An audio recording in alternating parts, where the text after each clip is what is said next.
Sistema Michoacano de Radio y Televisión presenta.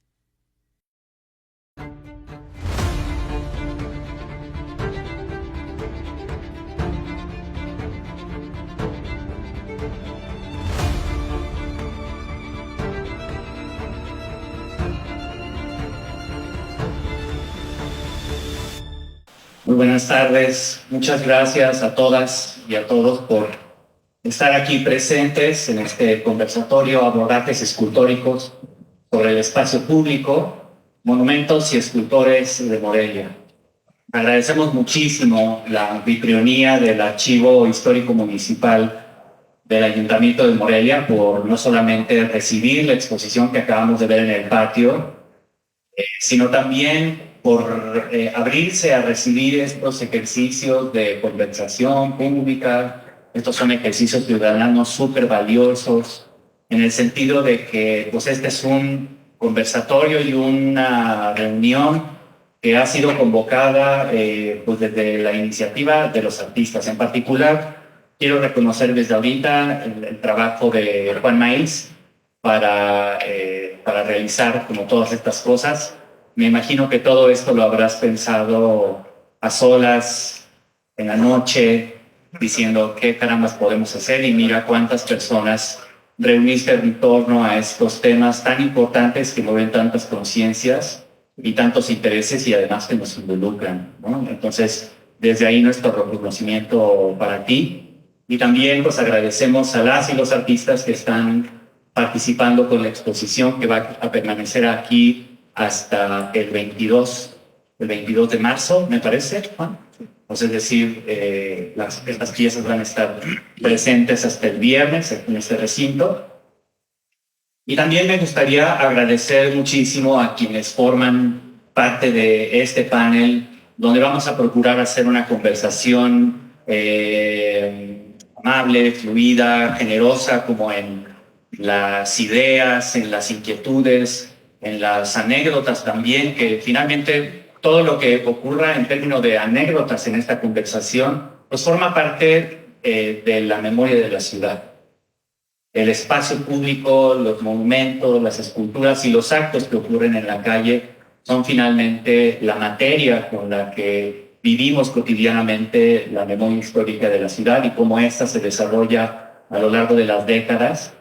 Y pues justamente venimos a conversar acerca de pues un montón de inquietudes que ocurren no solamente en términos de conservación de patrimonio como patrimonio material, pero también creo que podemos abrir y expandir la conversación hacia un terreno donde lo escultórico más bien dialoga con el espacio, y entonces aquí viene el planteamiento de la mesa. El día de hoy nos acompañan aquí en este panel José Luis Padilla Retana, Matías Sánchez Reuter, Verónica Loaiza Celín, Juan Maíz como organizador del evento, y muy especialmente pues queremos agradecer la presencia de Diamándula Torres Tirmaliz como en representación del Consulado Honorario del Estado de Michoacán, Consulado Honorario de Armenia, del Estado de Michoacán. Morelia posee una importante tradición escultórica que constituye el patrimonio material y cultural de la ciudad. Asimismo, sus escultores construyen la memoria viviente de una historia creativa y artística que amerita ser visibilizada, reconocida y resguardada. De allí la necesidad de proponer iniciativas que den a conocer nuestro patrimonio a la sociedad y que permitan una sensibilización hacia el papel que juega la escultura en la construcción contemporánea de la memoria histórica. Nos proponemos abordar contextos, problemas y debates en torno a la reivindicación, resguardo y apropiación ciudadana del espacio público desde la perspectiva del patrimonio histórico de la ciudad. Me voy a permitir leer breves semblanzas de quienes nos acompañan en esta conversación. José Luis Padilla Retana, bienvenido, maestro. Gracias. Eres originario de Morelia, estudió artes en la Academia de San Carlos hacia finales de la década de los 70. Es autor del Monumento de las Tarascas, instalado en el año 1984, donde conocemos la ubicación de este monumento, y también es autor del monumento de los constructores de la ciudad, que fue, digamos, motivo de debate hace un par de años, y creo que este evento lo vamos a poder comentar en un momento. Su obra se encuentra presente en ciudades como Monterrey, Ciudad de México, León, Aguascalientes, Zacatecas y en otros países como Argentina, Brasil y varios sitios de Estados Unidos, todos en espacio público, además. Matías Patricio Sánchez Teufel también es originario de Morelia. Su primer acercamiento a la escultura ocurrió en el taller de sus padres, quienes se dedicaban a esta práctica. Recibió como herencia el oficio de la fundición a la cera perdida y otras técnicas productivas. Estudió la especialidad de escultura en la Escuela Popular de Bellas Artes de la Universidad Michoacana y fue aprendiz en el taller del escultor Felipe Castañeda. Se dedica a su obra personal y dirige el taller La Edad de Bronce, donde se produce obra de diferentes artes. Bienvenido. Verónica Loaiza, bienvenida, Vero. Es arquitecta y gestora cultural, fundadora de la Asociación Civil Contenedor de Arte y directora del Festival Arte para Todos, que tiene ya varias ediciones. Creo que es una presencia muy importante la tuya el día de hoy, justamente como por las experiencias que amalgama este festival. Contenedor de Arte y Festival Arte para Todos son iniciativas con las que ha producido numerosas exposiciones y espacios de diálogo para abordar críticamente el espacio público en distintos puntos del Estado. Su participación en colectivas feministas impulsa la agenda en pro de las diversidades sexoidentitarias, discusión sobre políticas públicas e impartición de justicia a favor de mujeres víctimas de violencia machista. Bienvenida. Y Juan Maíz. Juan Maíz es el seudónimo de Julio Ambriz y utiliza para presentar dos tipos de abordaje al espacio público. Como Julio Ambriz ha desarrollado y participado en 15 proyectos monumentales en territorio nacional y en Estados Unidos. Hay una obra en particular que está en el cruce de Avenida Solidaridad y Ventura Puente, que muchos de ustedes reconocerán.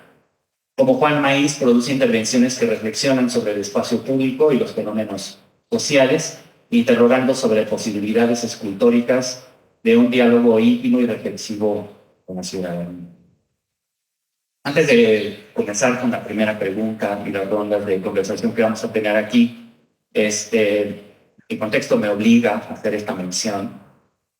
El día de ayer, en la mañana, la prensa a nivel nacional publicó la noticia de que la comisionada de la seguridad en la región Pátzcuaro fue atacada, fue asesinada de una manera brutal en la carretera libre hacia Uruapan, a la altura de Siraguén. La brutalidad es ofensiva. El cuerpo fue separado de su cabeza. E invoco este asunto reciente para mencionar la gravedad del asunto. Es decir, nos estamos reuniendo para conversar sobre el espacio público y pareciera que estamos hablando solamente de esculturas, una modalidad artística muy particular, con materiales, con historia, con discursividades que la habitan. Pero platicábamos con Juan y mencionábamos acerca de la necesidad de también discutir este material intangible que es el espacio público, que es con el que también trabajan las y los escultores que tienen un involucramiento en este tema. Y finalmente lo que ocurre en las calles, en las carreteras, en los espacios naturales y urbanos, espacios que ustedes, todos nosotros podemos habitar libremente, de repente ocurren estas cosas. Entonces, sobre todo como esta es una invocación a poder hablar acerca de lo importante que es la vida, la dignidad y la cultura en la calle y cómo ciertos fenómenos afectan las obras, pero también finalmente son fenómenos que manifiestan otro tipo de tensiones y otro tipo de problemáticas. Entonces me gustaría empezar con el maestro Retana.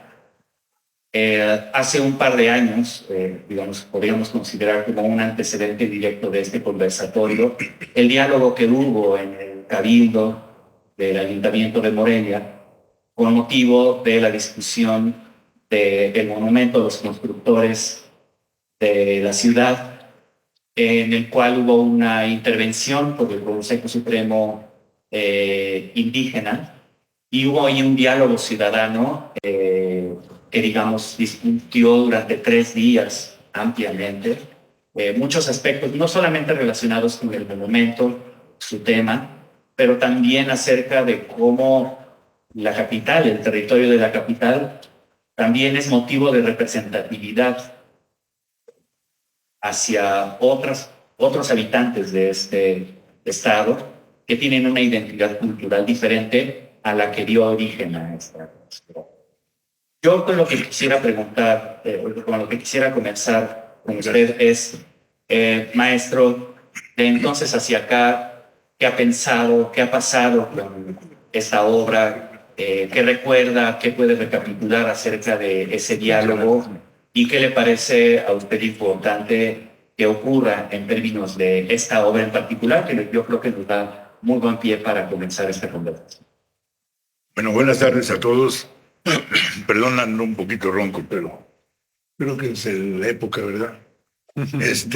La cuestión es que les agradezco mucho que me hayan tomado en cuenta al maestro por la invitación que nos dieron. Oh, perdón. Ese monumento que nos tiraron, que fue el monumento a los constructores, nos ha dolido hasta el alma todavía actualmente, porque estuvo muy pensado. Eso no fue nomás de se te ocurre y ya. Nosotros cuando hacemos algún monumento siempre lo estudiamos, lo pensamos, lo analizamos y lo estudiamos muy bien, porque siempre hay alguien que sabe más que uno. No es nada más pongo y ya quedó. Cuando es algo histórico, algo en una ciudad que tenemos la intención de embellecer más, de enriquecer más la cultura de la misma y no hacerlo nomás porque se nos ocurre. Nos habíamos reunido con varios personajes, no solo una vez, varias veces nos juntábamos los fines de semana para platicar. El arquitecto Galván, la doctora, una doctora historiadora, y éramos varios, éramos alrededor de 8 personas que nos juntábamos a platicar. ¿Por qué no hacemos un monumento en Morelia? En Morelia, una ciudad tan bonita, llena de historia, tan riquísima de arte en cuestión de sus construcciones que hay en la ciudad. ¿Por qué no hacer algo especial y algo que sea único? Entonces empezaron a surgir las opiniones y nos fuimos a 1540, donde aparece Juan Ponce, un arquitecto de esa época, le decían Alarife. Este señor era un mulato, ni siquiera era español, era mulato. Entonces hizo los trazos del templo de San Francisco, de esa parte de ahí hasta venirse acá, hasta el centro, hasta donde ya le alcanzó el tiempo.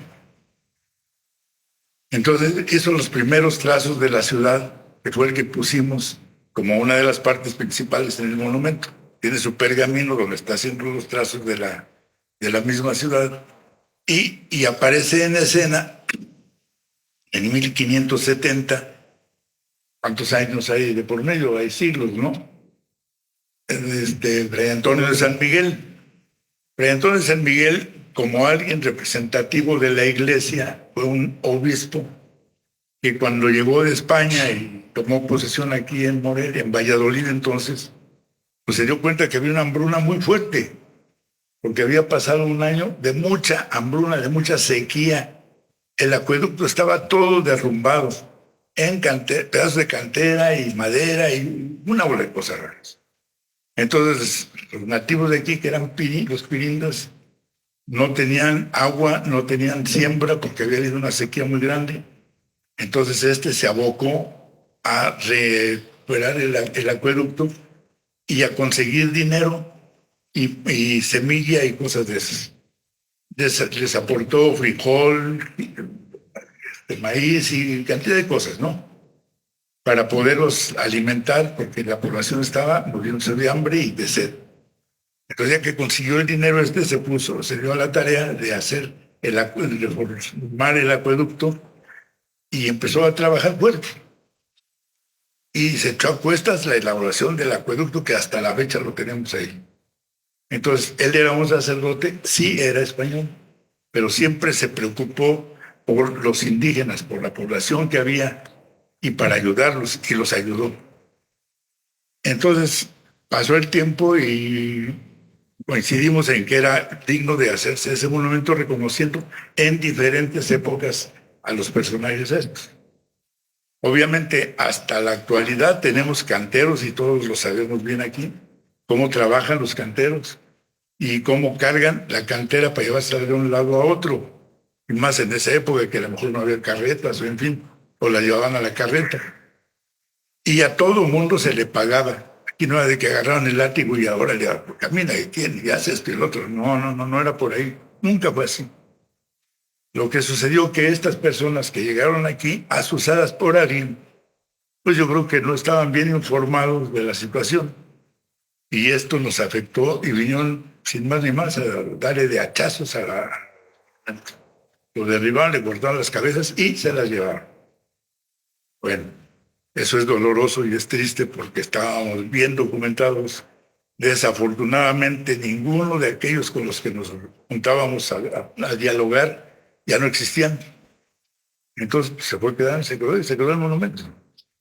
Y hasta la fecha pues pasó uno por ahí, porque otras gentes que ni siquiera son morelianos vienen a imponer sus reglas.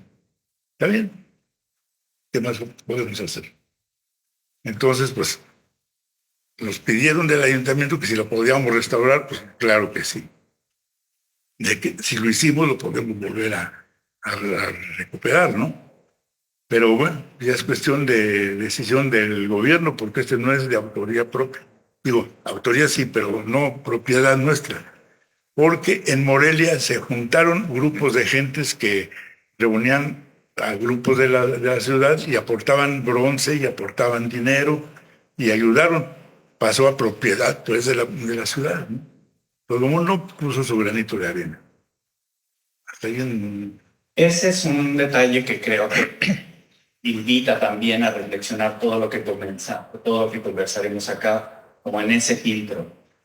El monumento a los constructores de la ciudad es una aportación ciudadana a la ciudad. Así es. También ocurre con el Papa Juan Pablo II, que está en la parte de Altozano. Sí. También el material es una participación ciudadana. En el sitio donde está el monumento de los constructores, aún parcialmente, una cuadra abajo en una glorieta hay un árbol.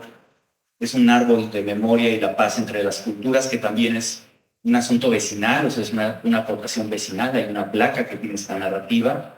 Y si nos vamos un poco más hacia abajo, hacia el Boulevard García de León, casi en una línea recta, encontraremos un árbol como lo que tenemos aquí presente, una versión de ese árbol, aquí en el patio del archivo histórico municipal.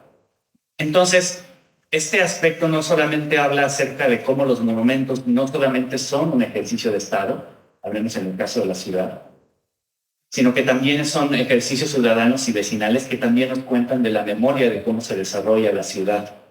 Y en la ciudad, y de nuevo, como complejizando el ejercicio del Consejo Supremo Indígena, que clama una representatividad y una justicia en el espacio público. La ciudad de Morelia no es exclusivamente una discusión entre hispanistas y entre quienes abrazan una cultura originaria local, sino es verdaderamente pluricultural. Los monumentos de la ciudad nos hablan acerca de las comunidades libanesas, nos hablan de las comunidades rusas, italianas y cubanas que se han establecido en esta ciudad, lo que nos habla acerca de una pluralidad de identidades culturales y voces que están justamente todas buscando que en la calle haya un reflejo de quiénes son y de quiénes habitan aquí. Entonces, aquí me gustaría preguntarles, Patricio, Juan, en su experiencia en la producción escultórica para los espacios de esta ciudad o en otros sitios. ¿Cómo perciben ustedes esta dinámica del deseo de las personas de colocar algo en la calle que sea permanente, que sea duradero, que sea representativo y que sean como estos marcadores históricos de memorias de personas vivas que habitan las ciudades? Desde su oficio de escultores, ¿cómo les ha tocado esta situación? Pues, ok, buenas tardes.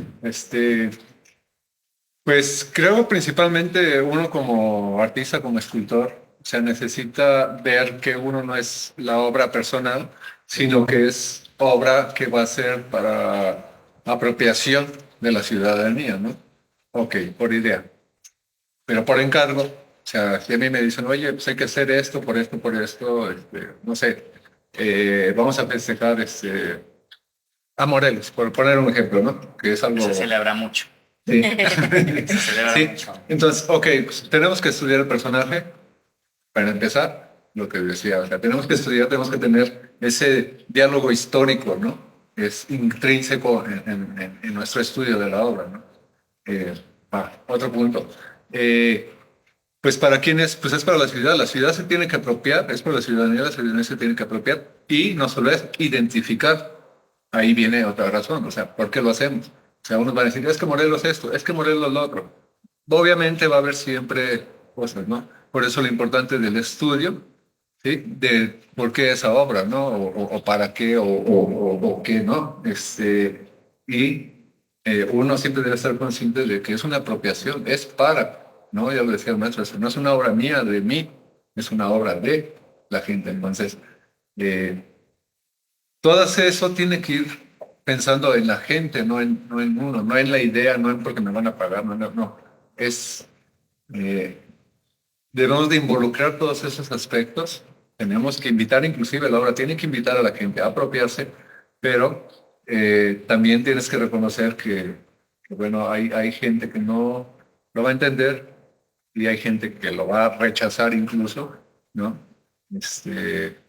Pero, pues, o sea, es demasiado complejo como para responderlo así brevemente, ¿no? Sí, de cierta forma la complejidad es intrínseca a la misma producción de las piezas, que también son... Si yo como particular quiero poner algo, pues es muy diferente, ¿no? Pero me tengo que aceptar y tengo que reconocer que pues va a venir fuego en contra, ¿no? De alguna manera, ¿no? Pero si es una obra pública tengo que ser muy consciente, ¿no? De para dónde va y qué motivo tiene, ¿no? Qué fundamento tiene. ¿Sí? Muy, muy consciente. Si no lo estudio, no lo hago, ¿no? Y tengo que, de alguna manera, aunque se pueda malinterpretar, pero también tengo que estudiar y ver qué es lo que la gente va a percibir de lo que estoy haciendo, porque es para ellos, no es para mí. Sí, pero...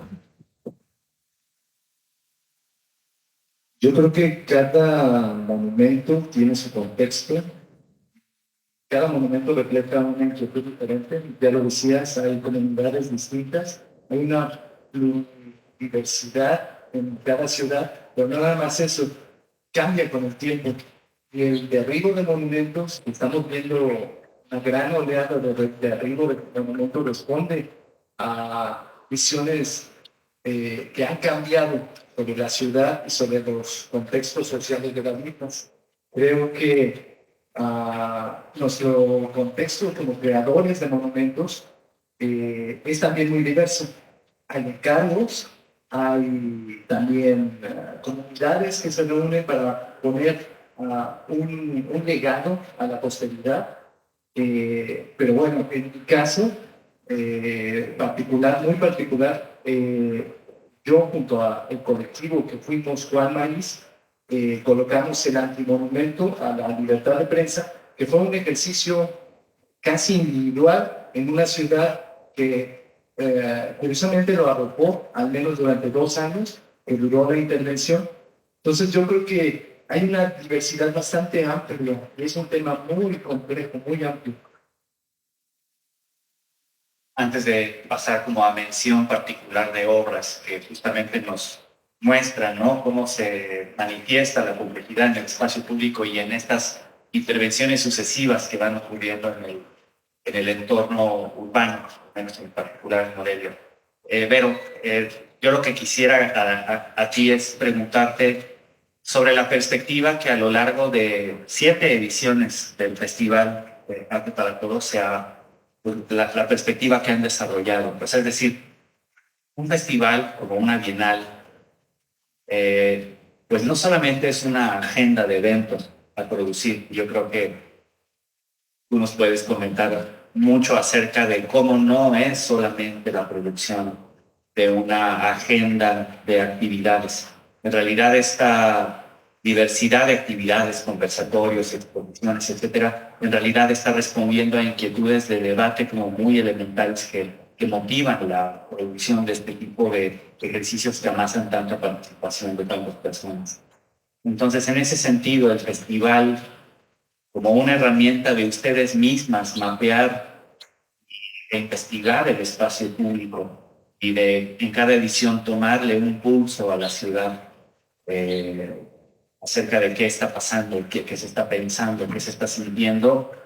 Desde el Festival Arte para Todos, ¿tú cómo percibes esta participación del escultor en el espacio público y cómo a veces lo escultórico puede, digamos, como estar olvidando ciertos aspectos que también son importantes?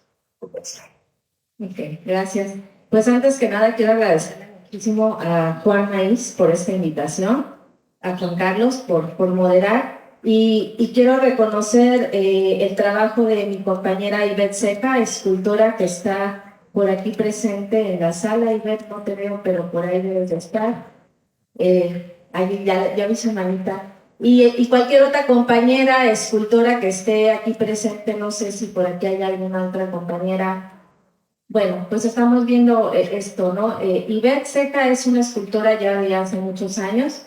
Yo tengo la oportunidad de conocerla desde aproximadamente, está el audio de mi hermano, desde que yo tenía 13 años, en el 93, desde ahí que fuimos compañeras en la Casa de la Cultura, y es una gran labor. El tema del arte es una gran labor, el tema de la intervención en el espacio público, pero aún más complicado es una gran labor ser una mujer artista.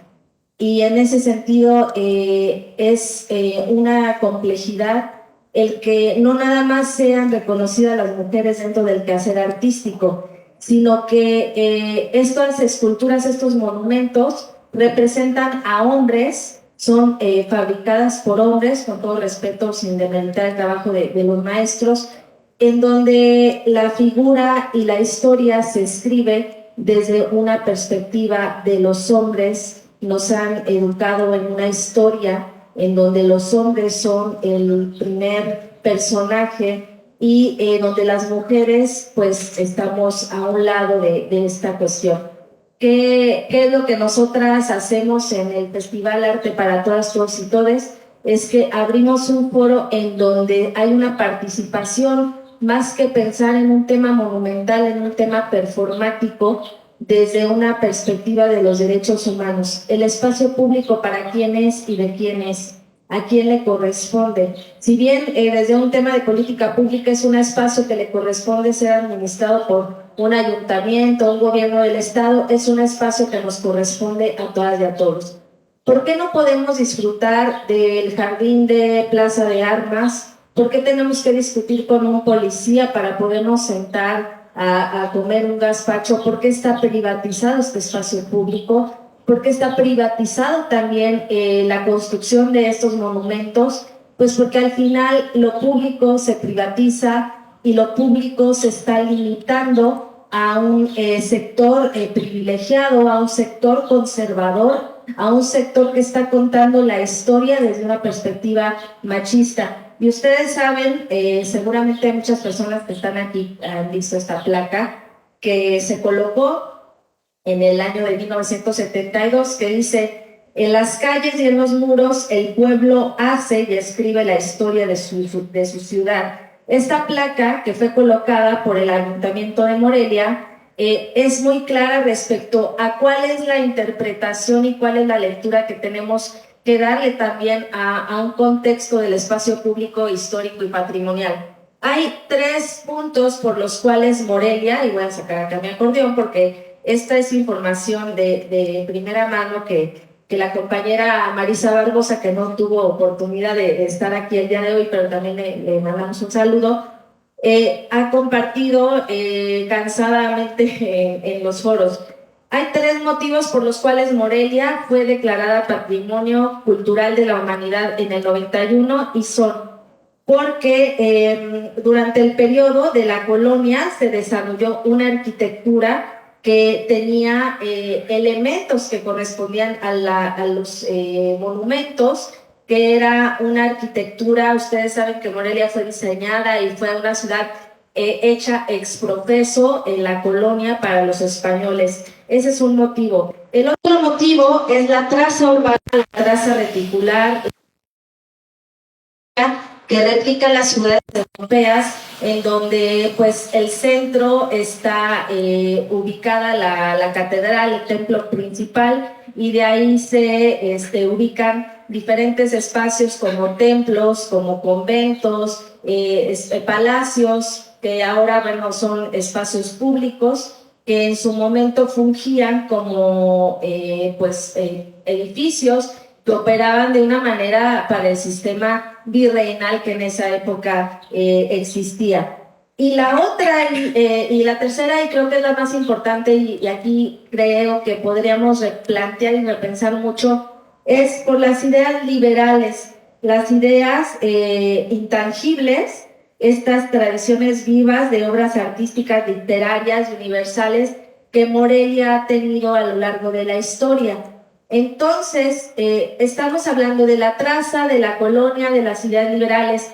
Los movimientos sociales, al final de cuentas, es una representación de movimientos de libertad, de querer romper estos esquemas y también querer romper estos paradigmas de cómo una ciudad está diseñada y está planeada. Nosotras desde el Festival Arte para Todas, Todos y Todes buscamos reapropiarnos del espacio público a través de actividades performativas y utilizando el arte plástico, visual, escénico, de cualquier tipo, pero sobre todo las manifestaciones que tienen que ver con los derechos culturales.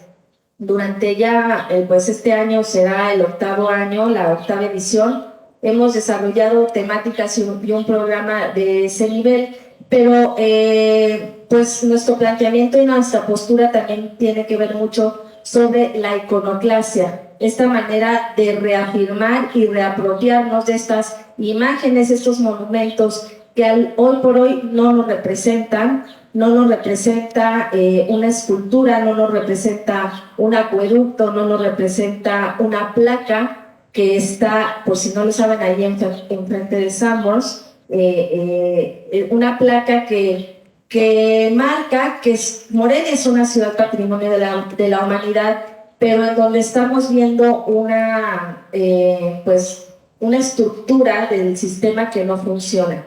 Entonces, ¿cómo podemos hablar de espacios públicos y cómo podemos darle esta prioridad, este nombre de espacio público, cuando las personas que habitamos las ciudades no podemos habitar esos espacios públicos de manera segura, de manera integral y desde una perspectiva pues de no discriminación? Esa es como la postura y el tema pues ideológico. Por ahí seleccionamos algunas fotografías que precisamente, y a lo mejor pues se entra en esta discusión también, el monumento, ¿no? Las tarascas, la fuente de las tarascas, ¿qué representa per se? Pero ¿qué nos representa a nosotras como michoacanas? ¿Qué representación tiene para nosotras esa fuente que fue retirada muchos años porque eran mujeres indígenas mostrando el pecho? Ahora repensamos y replanteamos el significado de los monumentos, de las fuentes, de los edificios, desde otra postura, y creo que en ese sentido sí tiene que ser desde un posicionamiento social. Gracias, Vero. Uno de los efectos deseados de la conservación del patrimonio tiende como a estatizar los objetos en la calle. La construcción de la memoria histórica busca cristalizar un momento, hacerlo permanente y que perdure y que además esto sea compartido por muchas personas de las generaciones por venir. Muchas veces los monumentos en los espacios públicos y sobre todo aquellos que hacen referencia a regionalismos o a narrativas institucionales del Estado, como todo el arte nacionalista que existe no solamente en el muralismo, sino también en edificios y otros monumentos escultóricos, pues justamente busca como estatizar la dinámica en la que estos objetos perduran en las calles. Sin embargo, las ciudades son, como sabemos, son experimentos antrópicos en constante ajuste y en constante transformación, y las sociedades caminan. Que hayas mencionado, Vero, el tema de la escultura de las tarascas me parece importante, sobre todo porque independientemente de los debates, los movimientos e incluso las expresiones que han afectado el patrimonio tangible con pintas o con otro tipo de intervenciones, a mí me parece muy importante el día de hoy reconocer que esa glorieta, bueno, que en realidad no es una glorieta, es una cuchilla. Esa cuchilla se volvió un sitio, un marcador de la ciudad interesantísimo, justo por la manera en la que una obra urbana, pero además escultórica, que ya nos contará usted, maestro, el sentido inicial de esa escultura, convive en el mismo cuerpo de banqueta, digamos, o de camellón, convive lo que ahora conocemos como la antimonumenta, que es esta estructura que está presente en el cartel del conversatorio con toda la intención, es decir, es una configuración, es un código escultórico que está formado por el signo, ¿no? El círculo y la cruz, el signo, digamos, helenista de lo que representa a lo femenino, con un puño cerrado al interior, pintado de morado y con una serie de palabras esténciles. Y justamente es como el reclamo acerca de la memoria de quienes ya no están, de la urgencia, de la importancia de vivir con dignidad y con seguridad en las mujeres en particular, ¿no? Este y otros espacios. Pero entonces, dos elementos escultóricos están aludiendo a distintos tiempos de cuerpos femeninos que viven de forma distinta su ciudad. Creo que por eso en este momento, ese espacio, con estos dos elementos de dos tiempos distintos, se ha vuelto justamente como el emblema de la dialéctica en la que ocurre la discusión del espacio público hoy por hoy. Para todas, para todos, para todes, finalmente, esta no es solamente una cuestión de lenguaje, sino es algo que está ocurriendo esencialmente en la calle. Entonces, maestro, yo lo que le quisiera preguntar es, ¿cómo ha usted percibido el paso del tiempo en esta obra en particular de las tarascas? Es decir, la manera en cómo se deseó y se pudo conformar en este espacio emblemático del centro histórico, pues respondió a un espíritu, y el espíritu de la ciudad cambia y esto se somete a cambios. ¿Cómo usted ha percibido el paso del tiempo en una obra como esta? Cuando quitaron el monumento anterior a las tarascas, era un lunar en un ambiente colonial. No era aquello de que porque se veían los pechos y esto y lo otro. En ese tiempo Morelia era muy católica, como hasta la fecha, pero aquel tiempo más. Entonces veían eso, pero, hombre, me tocó pasar por ahí de niño con mis tías, que eran así ya grandes, y me decían, niño, no voltees para allá, y me volteaban para la pared. Que iba después a pensar que iba a hacer yo ese monumento ya con el tiempo, ¿no? La cuestión es que las quitaron, pero las quitaron por esa razón, por el colorido que había, porque no era bronce, era cemento. Entonces, si brincaba, era un lunar ahí que no coincidía con el contexto urbano que hay ahí. Bueno, pasó el tiempo, pasaron muchas cosas para que volvieran otra vez la idea de volver a retomar las tarascas, el monumento de las tarascas, que lo retomó el ingeniero en paz descanse, José Martínez Ramírez, más conocido en aquel tiempo como el tío Pepe. Yo acababa de tener una exposición muy grande en México, donde me dio mucha difusión, porque había hecho un monumento al Toro Bravo, había hecho los hermanos Pedro y Ricardo Rodríguez, que están en la Magdalena Michuca, habíamos puesto una exposición con más de 50 esculturas en la Casa Domecq y otros eventos más que me favorecieron y me dieron publicidad. Yo vivía allá en la Ciudad de México, siendo que soy moreliano, y toda mi familia está aquí. Total que me habló al poquito tiempo el ingeniero Martínez y me dijo que quería hablar conmigo para que viniera a platicar de un tema que tenía muy interesante. Bueno, pues en una de las venidas aquí llegué y le hablé y le dije, aquí estoy. Nos juntamos con él y con gente del gobierno, que era el ingeniero Cuauhtémoc Cárdenas, el gobernador del estado. Ya nos reunimos todos, platicamos y me dijo, quiero que te hagas un boceto pequeñito de las tarascas. Pero ¿cómo no? No, así tal como están, pero como tú la piensas. Bueno, podemos brincarnos la línea que había ya de cómo había sido el monumento.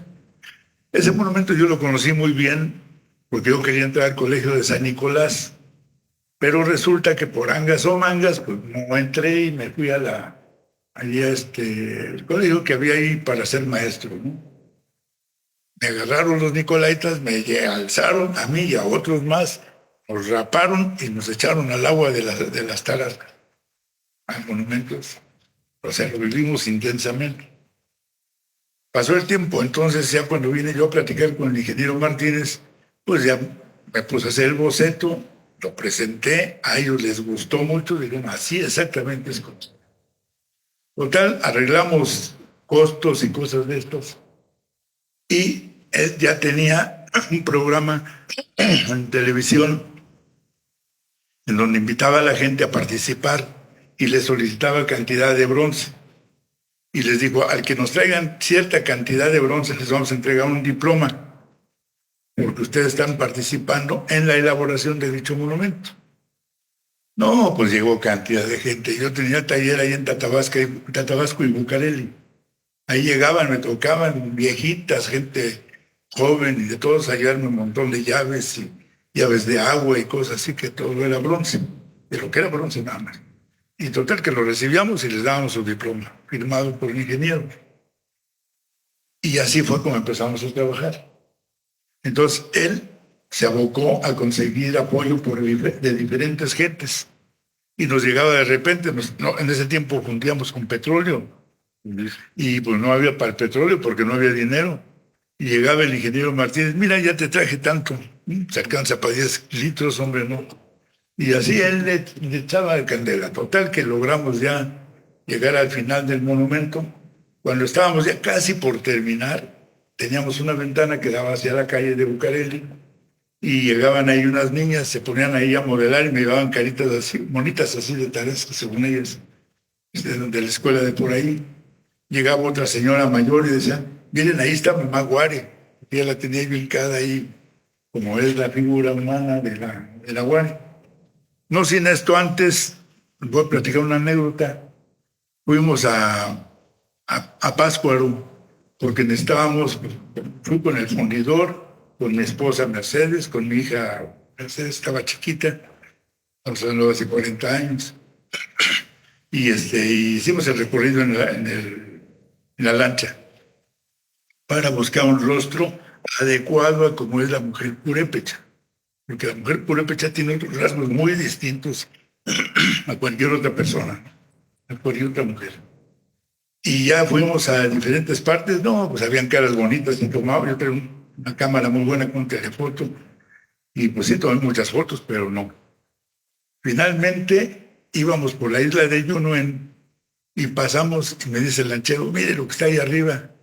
Y volteé, estaba una señora joven, volteando hacia arriba y así, quitando los ojos por la luz que había, y con el telefoto le tomé fotos.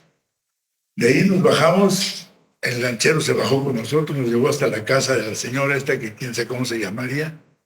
Llegamos hasta allá y le dijimos, señora, buenas tardes.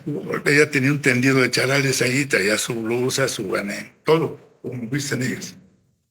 Y dice, buenas tardes, volteó así, como no queriendo. Dije, oiga, quería ver si me permite tomarme unas fotografías porque estamos haciendo un libro. ¿Qué libro, ni qué foto, ni qué nada? Se va. Ándele, señora, mire, le damos un dinerillo, lo que usted quiera. ¿Qué dinerillo, ni qué nada? Y se da la vuelta y se mete para su casa. Y de repente de la esquina sale y dice, ¿cuánto dijo que me iba a dar? Y nosotros con la cámara ahí, son anécdotas. Perdón. Total que ya le tomo la foto, posó y le tomé la foto y toda la cosa. No, hombre, cuando revelamos, la foto ideal era la de desde la lancha. Ahí estaba natural, sin fingir, sin hacer gesto fuerte, duro en la cara. Todo eso que estudiamos cuando quisimos empezar en esto. Había que ver las facciones muy bien y todo eso. No, pues esa era la idea. Lo otro pues ya no fue un complemento, ¿no? Total que ya de allí partimos con el rostro que fue donde empezamos a hacer. No es el mismo rostro, se parecen. Ni son Yunue, ni quién sabe qué nombre les han puesto ahora.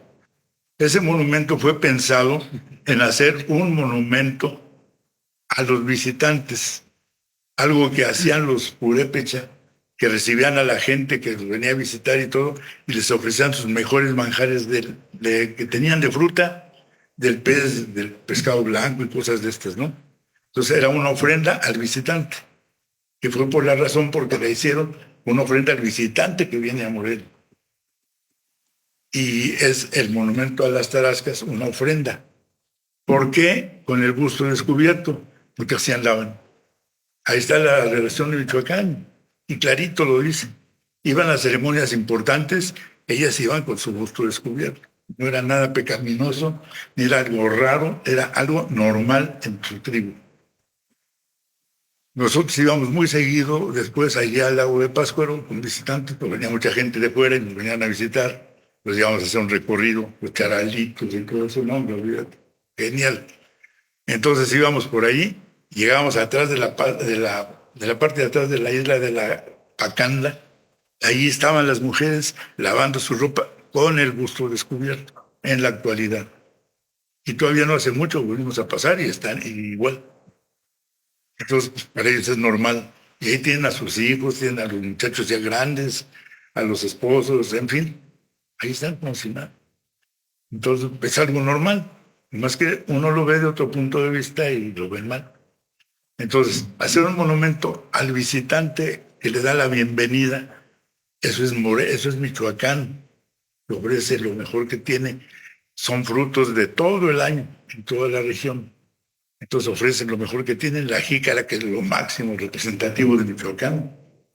Entonces, esa es la idea. Y la gente cooperó, pero cooperó en serio. Nos llegaban con 10 kilos, nos llegaban con, en fin, cualquier cosa. Algunos decían, mira, ese dedo de ahí es mío porque fue de las llaves que traje el otro día aquí. Un día en una entrevista en la televisión, se nos ocurrió, aquel que tenga un diploma de aquella época cuando empezamos a hacer las tarascas, le vamos a regalar una figurita que yo tenía por ahí de bronce. Me dijo el director, y dice, no, mejor déjamela aquí, mira, yo te doy una lanilla, ¿no? No, déjela, a ver si llega alguien, ¿no? Total, le vamos a regalar esa figura a quien nos traiga un diploma de esto. Y nos va a llegar una señora ya grande. Y dice, aquí está el diploma. Y con la fecha de ese tiempo, 1942. No, 42, yo daré con 84. No, pero en 82, cuando empezamos a volar. Y total que ya llegaron y le entregamos su pieza, la señora se fue feliz.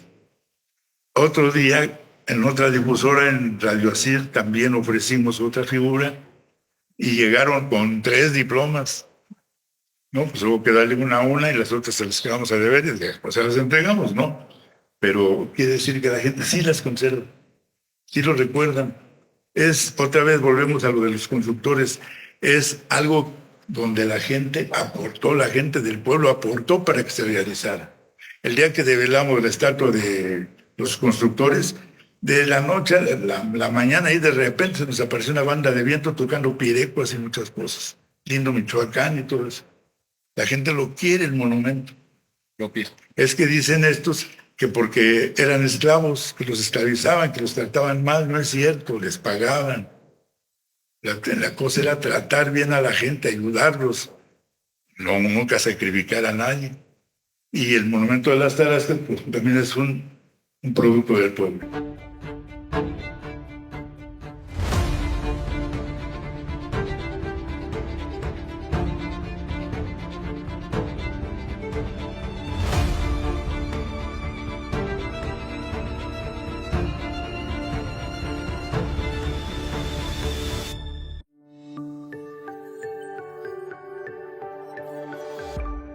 Sistema Michoacano de Radio y Televisión presentó